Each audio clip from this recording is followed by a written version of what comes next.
Editorial. Com a chegada dos portugueses no Brasil, instalou-se um costume que foi o primeiro grande movimento social pós-descobrimento, chamado cunhadismo. Era costume na época casar uma bela índia com um português que passava a convivência dos costumes indígenas. Assim, a raça começou a ser misturada, miscigenada. E quem fala muito sobre o cunhadismo é o saudoso Darcy Ribeiro. Viajando pelas grandes fazendas daqui ou de qualquer lugar, é possível ver que nas antigas casas das grandes fazendas, as cozinhas eram separadas das salas. Entrava-se no alpendre, depois na sala de visitas, e para ir à cozinha atravessava-se por todo o corpo da casa, e lá no fundo ficava o fogãozão de lenha com uma grande mesa de refeições, onde a conversa rolava entre as mulheres, enquanto os homens ficavam na sala conversando ou fazendo negócios. Nascia outro movimento social chamado de compadrio, outra forma extraordinária de se declarar alianças e amizades entre homens e mulheres, estabelecendo pactos entre famílias. E nesse entrelaçar de amizades, aonde às mulheres cabiam as trocas de experiências culinárias, os homens faziam seus negócios. Nesse tipo de organização, espécie Clube do Bolinha, aonde a Luluzinha não participava, nascia um novo Brasil. O Brasil dos coronéis de Macega, que criaram slogans interessantes para bem explicar às mulheres submissas à época o lugar onde lhes cabia. Lugar de mulher é na cozinha, diziam. Chegava-se à casa do compadre poderoso e a mulher submissa ia lá para a cozinha se juntar às demais para tricotar secretamente tudo aquilo que sabiam ou faziam, enquanto os compadres na sala bebericavam, tratavam negócios, compravam, vendiam, emprestavam, tratavam, confabulavam, diziam suas verdades, confessavam suas fraquezas e até os seus segredos mais íntimos. Dessa forma, nasceu a política do pé de botina, onde o filho ou sobrinho do coronel, que foi estudar na cidade e voltou, ungia-se, candidatava-se e cabia a cada compadre fazer a sua parte para elegê-lo. Criou-se até o voto de cabresto, do pé de botina, aonde o compadre coroné dava um pé para o eleitor e depois da vitória do candidato certo, o eleitor recebia o outro pé pelo dever cumprido. Se traíssem e não votassem, ficavam andando com um pé calçado e outro com chinelas, marcas da insubordinação política. E foi assim que o coronelismo viveu e sobreviveu, fez política, elegeu até presidentes deste país, com as mulheres na cozinha e os homens na sala.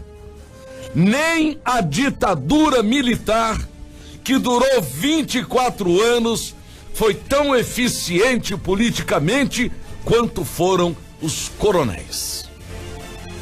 A ditadura durou 24 anos, mas o compadrio continuou e em algumas entidades sobreviveu aos novos tempos, aonde a cozinha que ficava no fundo das casas, arquitetonicamente, foram trazidas para a entrada das casas, passando a ficar na frente, integrando-se às salas, tornando a conversa da família moderna acessível às mulheres e deixando que elas participassem das decisões em família.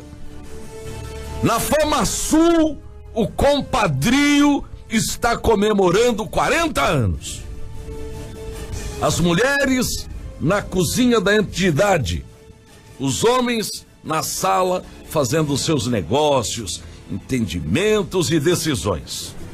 Há 40 anos a FamaSul está nas mãos dos compadres, que por serem sobejamente ricos, nunca se preocuparam em abrir e oxigenar a entidade. Ela foi tocada como se os pequenos associados não existissem.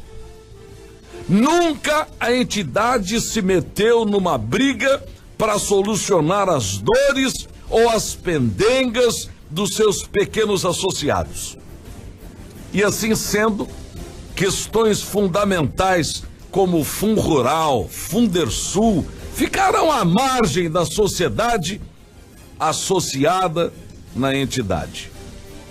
E sentindo-se alijados das grandes decisões e diante de um conformismo que na cabeça da entidade é um e no corpo é outro, este ano, pela primeira vez em 40 anos, uma mulher se levanta do meio dos pequenos associados, denuncia a forma como a entidade é tocada e dá voz aos pequenos, aos menores.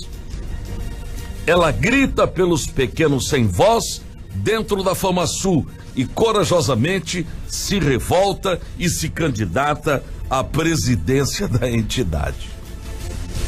Ontem, essa mulher registrou sua chapa, deflagrando oficialmente dentro da entidade uma luta contra aqueles que aceitam as atuais condições e os que querem mudanças, novos tempos, brados de luta, menos impostos e taxas e uma entidade que atenda às expectativas dos pequenos associados e não dos gigantes que estão na cabeça comandando como comandam há 40 anos. Entendo que essa é a democracia chegando num reduto aonde o grande fala em nome dos pequenos e aos pequenos não é dado sequer o direito de falar, de se defender, de pelo menos expor as suas necessidades e os seus desejos. É o fim de uma longa noite para a FamaSul? Parece. Se não for, e o sistema de mando dos ricos fazendeiros persistir, sobreviver, a oposição já conseguiu uma modificação fabulosa. Os situacionistas colocaram às pressas como vice uma mulher. Sinal que a cozinha, que sempre colocaram nos fundos da entidade, já está sendo mudada para a arquitetura moderna e está chegando à porta da frente.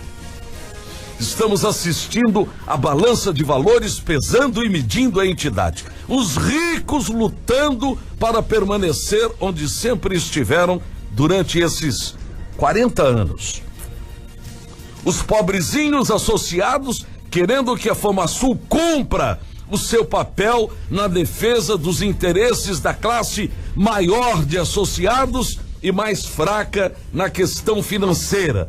Por isso, nunca se meteram a tomar a entidade e fazer um enfrentamento capaz de transformá-la verdadeiramente numa nova entidade, capaz de brigar contra os desmandos ou aqueles que nunca viram, nos últimos 40 anos, os problemas, quando a FamaSul esteve bem com os ricos e indiferente aos seus associados menores.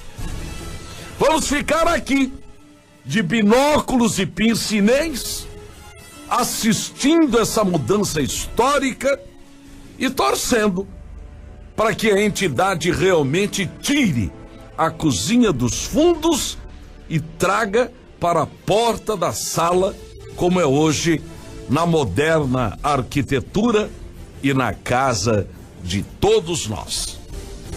Bom dia.